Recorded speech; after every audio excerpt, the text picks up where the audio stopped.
अस्सलाम वालेकुम, welcome back to my channel Taraf Khan vlogs. I hope मेरी यूट्यूब फैमिली बिल्कुल ठीक ठाक होगी और अल्लाह का शुक्र है मैं भी बिल्कुल ठीक हूँ।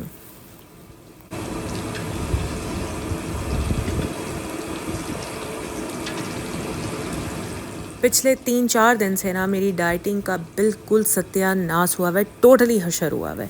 अब हो कुछ इस तरह से रहा है कि जब मैं अफ्तारी करती हूँ तो मैं वही अपना मतलब गिना चुना ही खाती हूँ जितना मुझे खाना है वेट लूज़ करने के लिए।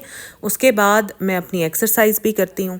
बट हो ये रहा है पिछले 3-4 दिन से कि मुझे ना मिडनाइट क्रेविंग्स शुरू हो जाती हैं। लाइक 11-12 बजे के करीब ना मुझे शदीद भूख लगने लग जाती है। अच्छा, भूख तो मुझे वैसे भी लगती थी बट वो ऐसी होती थी कि मैं उसको कंट्रोल कर पाती थी। अब तो इस तरह की भूख लगती है कि वो मेरे ख़ुद के कंट्रोल से बाहर होती है। और फिर 3-4 दिन से यही हो रहा है मेरे साथ। मैं कंट्रोल नहीं कर पाती, फिर इतना कुछ खा लेती हूँ और उसके बाद फिर मैं पछताती हूँ कि मुझे नहीं खाना चाहिए था, क्योंकि इतनी मेहनत करके अच्छा खासा वज़न ड्रॉप किया है और सिर्फ ये अपनी मिडनाइट क्रेविंग्स को मैं कंट्रोल नहीं कर पा रही। तो मुझे डर लगता है कि मैं फिर से उस स्टेट में वापस ना चली जाऊँ। कहते हैं कि हर चीज़ इंसान के अपने इख्तियार में होती है।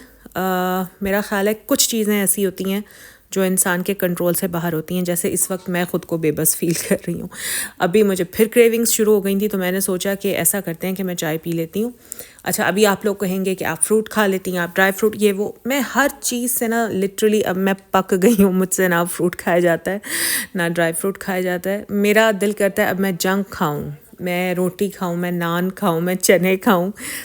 तो खैर जनाब, चाय का कप मैंने पी लिया और आज मैंने चाय में चीनी डाल के पी है, पता नहीं कितने अरसे के बाद। तो चाय भी बड़ी अच्छी लगी और उसके बाद भी मेरी तसल्ली नहीं हुई तो मैंने फूड पांडा से ऑर्डर करके ये नान चने मंगवा लिए। 12:15 का टाइम हो रहा है। पता है 12:15 बजे चने मिलना बड़ा मुश्किल होता है, बट फूड पांडा पर मैंने तलाश किया तो वहाँ एक जगह पर एक शॉप पर ऑनलाइन चने अवेलेबल थे।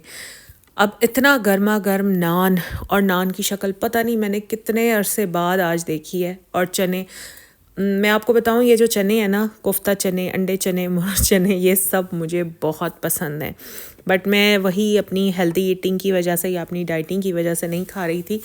तो आज मैंने जब मंगा कर खाए तो यकीन करें अंदर तक इतनी सेटिस्फेक्शन मिली है कि मैं आपको क्या बताऊं। पिछले कुछ व्लॉग से बहुत ज़्यादा मुझे कमेंट आ रहे हैं कि आपके हाथ बहुत अच्छे हैं, आप हमें कोई हैंड क्रीम बताएं, कोई रेमेडी बताएं। तो यहाँ पर मैं आप लोगों को जस्ट ये बताना चाहती हूँ कि मैंने हैंड केयर के हवाले से इतनी सारी क्रीम्स, इतनी सारी हैंड केयर रूटीन और इतनी सारी मैंने होम रेमेडीज़ बताई हुई हैं। ये सब की सब मेरे चैनल पर मौजूद हैं। बस एक बार आप लोग चैनल खोल कर प्लीज़ तलाश कर लें, वहाँ आपको ये सारी वीडियोस मिल जाएंगी। अच्छा, तो जनाब, मैं आप लोगों से शेयर कर रही थी अपनी मिडनाइट क्रेविंग्स का। तो खैर उसको कंट्रोल करने के लिए फिर मैंने बहुत सारी टेक्निक्स देखी, बहुत सारी वीडियोस देखी कि how to overcome midnight cravings या हाउ टू ओवरकम क्रेविंग्स। तो सारी ट्राई कर ली, कोई फ़र्क नहीं पड़ा। अब मुझे ऐसे लगता है कि मैं इसको जस्ट अपनी विल पावर से ही कंट्रोल कर सकती हूँ, अदरवाइज़ इसको कंट्रोल करने का कोई तरीका नहीं है। और जनाब, फाइनली आज मैंने अपनी गर्मी के कपड़े निकाल लिए हैं और मुझे लॉन के जो कपड़े हैं, ये यहाँ पर भी मैंने लॉन का सूट पहना हुआ है, ये मुझे इतने खुले हो गए हैं, इतने खुले हो गए हैं कि मैं बहुत बेढंगी और बहुत अजीब और ज़्यादा मोटी नज़र आती हूँ, क्योंकि कपड़े बहुत अजीब हो गए हैं ना, तो उसमें फिर जिस्म कुछ अजीब सा ही नज़र आता है। तो इसका कंपैरिजन मैं इस तरह से करती हूँ कि अभी जो मैं न्यू सूट लेकर आई हूँ ना सफ़ायर के, वो मैं जो मेरी अब बॉडी शेप है, अब जितना मेरा वेट है उसके हिसाब से लेकर आई हूँ। तो वो जब मैं पहनती हूँ तो उसमें मैं इतनी स्लिम लगती हूँ, क्योंकि वो लूज़ नहीं है, वो प्रॉपर लाइक जिस तरह से बॉडी है उसी तरह से वो बने हुए हैं, उसी साइज़ के मुताबिक है, इसलिए उनमें मैं अजीब नहीं लगती। बट अब ये जो मेरे गर्मियों के कपड़े हैं जो इतने ज़्यादा खुल चुके हैं, इसमें मैं बहुत अजीब लगती हूँ। यहाँ पर मेरी जो हेल्पर है ना, उसने हरा धनिया लगा दिया है। जैसे आता है ना शॉप से हरा धनिया, तो उसमें ये इतनी मोटी सी डंडी आ गई थी, मोटी सी स्टेम आ गई थी हरा धनिया की। तो उसने वो यहाँ गमले में लगा दी और ये फूट भी पड़ी है। और समटाइम्स ये आईफोन इतना बुरा साउंड करता है ना, पता नहीं अजीब सी तरह से, मतलब इसके कैमरे का रिजल्ट आता है जैसे अभी आ रहा था। समटाइम्स हाथ मेरे इतने काले लगते हैं कि मैं वीडियो में देखकर खुद हैरान रह जाती हूँ कि हैं ये मेरे हाथ हैं। अच्छा तो खैर मैं बात कर रही थी हरे धनिया की। अच्छा हरा धनिया कहते हैं कि अगर खुली जगह पर लगाया जाए ना तो बहुत अच्छा ग्रो करता है। कभी कभी मेरा बड़ा दिल करता है मैं अपने गार्डन में हरा धनिया लगाऊं, बट आई नो कि मेरे हस्बैंड बिल्कुल मुझे अलाउ नहीं करेंगे। भाई वो गार्डन में बिल्कुल किसी भी किस्म की इंटरफेरेंस बर्दाश्त नहीं करते। मतलब सीरियसली मुझे इतनी भी इजाज़त नहीं है कि मैं कोई अपनी पसंद का पौधा भी यहाँ पर लगा सकूँ, क्योंकि मैंने आप लोगों को बताया था ना उन्हें प्लांट्स से क्रेज़ है। तो वो अपनी ही पसंद के पौधे लाते हैं, अपनी ही पसंद के पौधे लगाते हैं, नीचे गार्डन में भी, बाहर जो ग्रीन बेल्ट है वहाँ पर भी, और ऊपर जो उन्होंने अपनी प्लांट लैब बनाई हुई है वहाँ पर भी। मेरे पास कोई जगह ही नहीं है हरा धनिया लगाने की। तो खैर यहाँ पर अभी हम कर रहे हैं जी अफ्तारी की तैयारियाँ। और अफ्तारी में मैंने आज क्या क्या बनाया है। मैं आज बना रही हूँ जी आलू चिकन का सालन। बहुत दिल कर रहा था आज मेरा ना थोड़ी सी रोटी खाने का, और जो शोरबे वाली जो भी चीज़ होती है ना वो मुझे बड़ी अच्छी लगती है। तो आज मेरा बड़ा दिल कर रहा था कि आलू चिकन थोड़े से हल्के हल्के शोरबे वाला मैं बनाऊं। अच्छा और साथ में दही बल्ले बनाए थे, क्रीम चाट बनी थी और पास्ता भी बनाया था। रोल्स और समोसे मैंने आप लोगों को बताया था कि ख़त्म हो गए हैं, तो अब वो मैंने मंगवा लिए हैं एक जगह से बने बनाए, क्योंकि भाई सीधी सी बात है मेरे अंदर तो बिल्कुल हिम्मत नहीं है कि अब मैं फिर से अपनी सारी एनर्जी ये चीज़ें बनाने में लगाऊं। और अभी आगे ईद आ रही है तो माशाल्लाह ईद पर भी दावतें शावतें खाने शाने होते हैं, तो उसके लिए भी अभी एनर्जी संभाल कर रखनी है।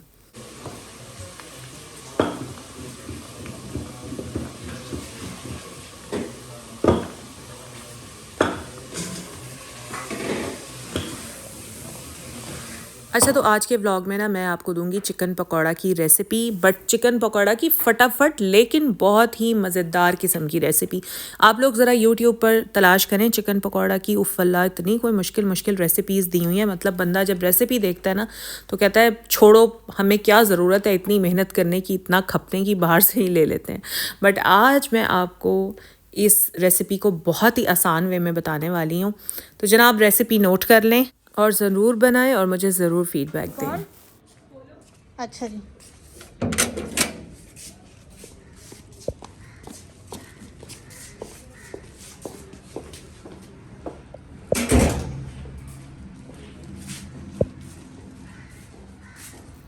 तो जी जिनको चिकन पकौड़ा रेसिपी में इंटरेस्ट है वो ये फटाफट से रेसिपी देख लें, और जिनको इंटरेस्ट नहीं है वो भी देख लें क्योंकि अभी आगे भी व्लॉग रहता है। तो खैर यहाँ पर जी हमने लिया बेसन में हमने डाल दी प्याज, थोड़ी सी प्याज डालनी है चॉप करके, ठीक है। और उसके बाद हमने डाल दिया साबुत धनिया क्रश करके, फिर इसमें डाल देनी है हमने लाल मिर्च, और उसके बाद हमने डाल देना है नमक। और आज मुझे वॉइस ओवर करते हुए इतना सांस चढ़ रहा है, इतना सांस चढ़ रहा है, शायद आप लोगों को फील भी हो रहा होगा, क्योंकि अभी थोड़ी देर पहले भी मैं इतना ठूंस कर बैठी हूँ, इतना खा कर बैठी हूँ कि जिसकी वजह से मुझे बोलने में भी प्रॉब्लम हो रही है। मुझे अब असल में आदत नहीं ना रही इतना ज़्यादा खाने की। तो खैर यहाँ पर हमने डाल दी जी थोड़ी सी काली मिर्च, और अब हम डाल देंगे इसमें चाट मसाला। यार आप लोगों को अगर कोई ऐसी ख़ास टेक्निक पता है जिससे हम ये मिडनाइट क्रेविंग्स को कंट्रोल कर सकते हैं तो प्लीज़ कमेंट में मुझे ज़रूर बताएं, बट बहुत ही जेन्युइन, यूज़फुल और हेल्पफुल टेक्निक होनी चाहिए। अगर आप समझते हैं कि वो हेल्पफुल नहीं रहेगी तो फिर प्लीज़ मत बताइएगा, ठीक है। उसके बाद जनाब यहाँ पर मैंने ले लिया ज़ीरा, उसको हाथों पर मैंने इस तरह से रगड़ कर वो भी बेसन में डाल दिया, और बस अब हम इसमें पानी ऐड कर देंगे, इसको मिक्स करेंगे और इसका थिक सा बैटर बना लेंगे। और जनाब आप लोग बताएं कि किस किस को मेहंदी लगवाने का शौक़ है और किस किस को मेहंदी अच्छी लगती है हाथों पर। अच्छा यहाँ मैं एक चीज़ भूल गई थी, वो थी हरी मिर्चें। तो 1 से 2 हरी मिर्चें आपने इसमें चॉप करके ज़रूर डालनी है। भाई देखें मुझे मेहंदी बहुत ज़्यादा अच्छी लगती है, बहुत ज़्यादा अच्छी लगती है, लेकिन सिर्फ दूसरों के हाथ पर मुझे अपने हाथ पर मेहंदी बिल्कुल भी अच्छी नहीं लगती। आई थिंक मैंने पूरी लाइफ में शायद 3 से 4 बार मेहंदी लगाई होगी। एक बार अपनी शादी पर लगाई थी और 1-2 बार शायद कभी ईद पर, और एक बार जब आप लोगों के लिए वीडियो बनाई थी हैंड केयर पर तो तब लगा ली थी। मुझे अपने हाथों पर मेहंदी अच्छी नहीं लगती, बट हाँ मुझे मेहंदी अच्छी लगती है दूसरों के हाथों पर। तो खैर यहाँ पर अब जी हमने ले लिया है बोनलेस। एक चीज़ का ख्याल रखना है कि बोनलेस के छोटे पीसेस करने हैं।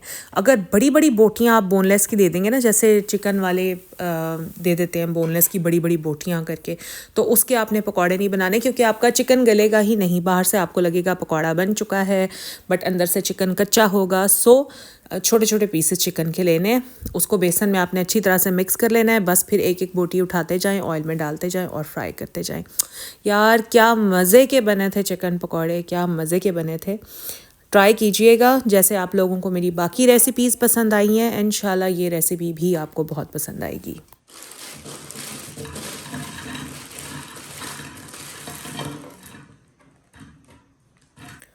कल किसी ने मेरी वीडियो पर कमेंट करके पूछा, एक खातून ही थी, मुझे अब उनका नाम नहीं याद आ रहा, उन्होंने पूछा कि खुश रहने का कोई तरीका बता दें। तो बहुत मुख्तसर सा तरीका है, थोड़ा सा मुश्किल है बट ट्राई करके देखिएगा कि जो भी अल्लाह ताला ने आपको दिया है, जो भी दिया है और जो नहीं दिया है, और जिस तरह के भी आपके हालात हैं, बस इन सब चीज़ों से मुतमईन हो जाएं। खुश आप खुद ब खुद हो जाएंगी। ये सबसे आसान तरीका है।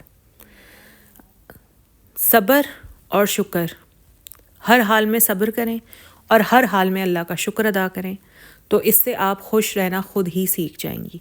साथ के साथ ऐसे ड्रामे ना देखें जिनमें ये रोने धोने वाले जिनके टॉपिक्स होते हैं, जिनमें बहुत इमोशनल किस्म के सीन्स होते हैं, बहुत इमोशनल ड्रामाज होते हैं।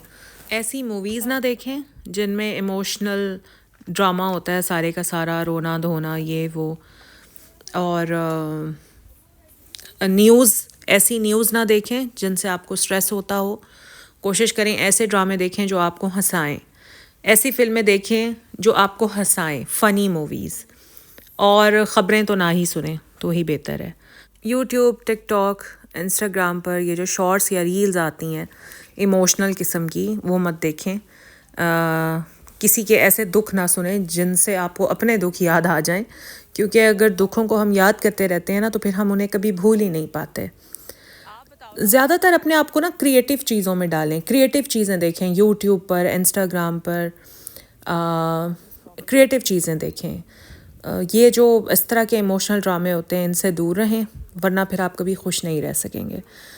तो खैर अभी यहाँ पर मैं आई हुई हूँ, कुछ फ्रूट लेना था मुझे, सब्जियाँ लेनी थी, और स्ट्रॉबेरीज़ बड़ी अच्छी आई हुई हैं आजकल। और स्ट्रॉबेरी को देखकर मैं अक्सर ये सोचती हूँ कि अल्लाह ताला आपने स्ट्रॉबेरी कितनी हसीन बनाई है। मतलब मैं जब स्ट्रॉबेरी को ऐसे हाथ में पकड़ती हूँ तो मैं सोचती हूँ इससे ज़्यादा हसीन और क्या हो सकता है। इतनी खूबसूरत अल्लाह ताला ने स्ट्रॉबेरी बनाई है। यहाँ पर इतनी प्यारी प्यारी बड़ी बड़ी मिर्चें थीं, और मिर्चों को देखकर मेरा दिल कर रहा था मैं ले लूँ और बस मैं वो बनाऊँगी, प्यारी प्यारी बाइट्स बनाऊँगी।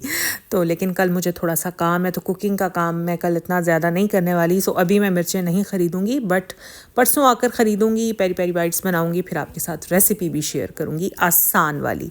तो बस जनाब, ये था मेरा आज का ब्लॉग, छोटा सा था, लेकिन आई होप आप लोगों को अच्छा लगा होगा। अच्छा लगा है तो लाइक करें, चैनल पर फर्स्ट टाइम आए तो सब्सक्राइब करें, फ्रेंड्स एंड फैमिली के साथ शेयर करें। अपना ख्याल रखें, खुश रहें और दुआओं में मुझे भी याद रखें।